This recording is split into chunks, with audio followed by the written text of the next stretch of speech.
Hey friends!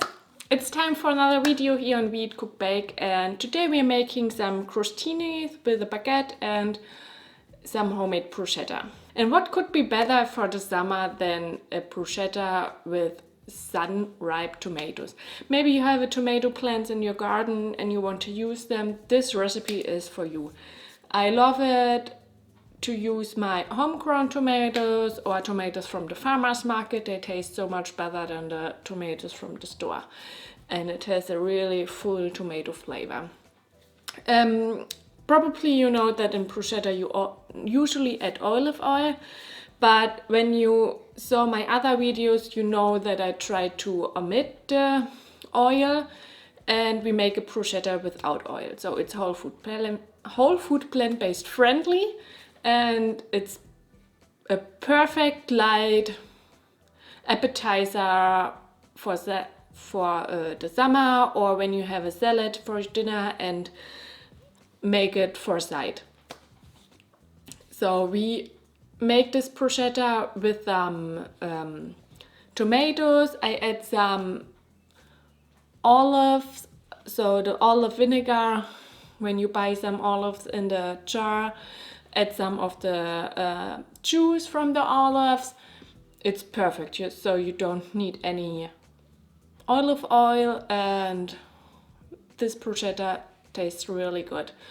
When you have some fresh basil, use this. It's really amazing, but you can also use dried basil. Depends on what you have at home. And I mean, sometimes I use dried basil because I don't have any fresh at home, and most of the time the fresh basil is pretty expensive in the stores. So now let's start with making this bruschetta. First we cut a baguette. You can make your own baguette, like a whole wheat baguette. I have already a recipe on my blog. You can also use store-bought baguette, depends on what you find.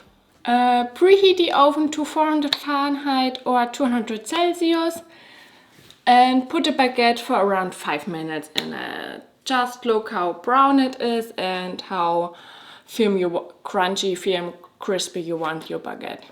I love it when it's pretty good crispy. It just is perfect for the bruschetta. But you don't want to toast it too long in the oven, because it gets too firm and it maybe hurts when you chew it. So it should be the right crunchiness for you.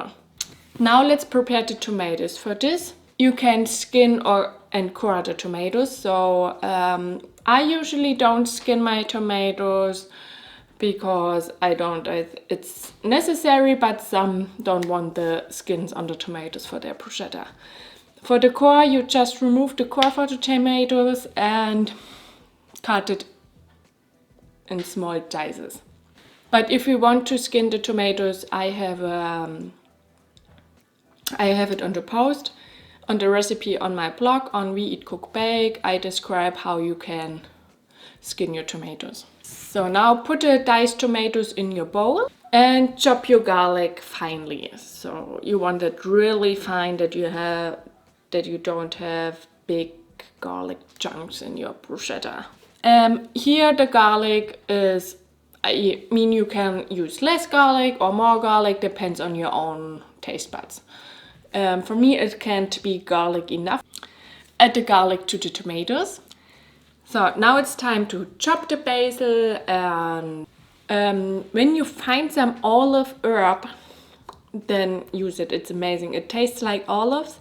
It's green. Maybe you find some seeds and you can grow it at home. But when you have it, it really tastes like olive, and you can add it like other herbs to a salad dressing, or where you want some olive taste. It's really good. You should try it. Add the brine, the juice of the olives. Add some balsamico and just taste it a little bit with pepper.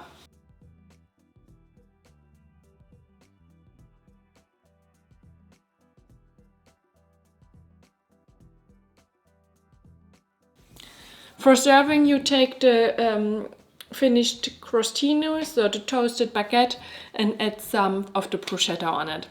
When you want to decorate it, you can add some fresh ground black pepper or Italian cherry pepper and add some fresh basil leaves. So like the basil leaves with 4 leaves on it. It's really good and it does look great. You can use some balsamico cream, some thickened balsamico, maybe you find some in the store, or you can reduce it on the stove for yourself and sprinkle it over the bruschetta for some extra decoration.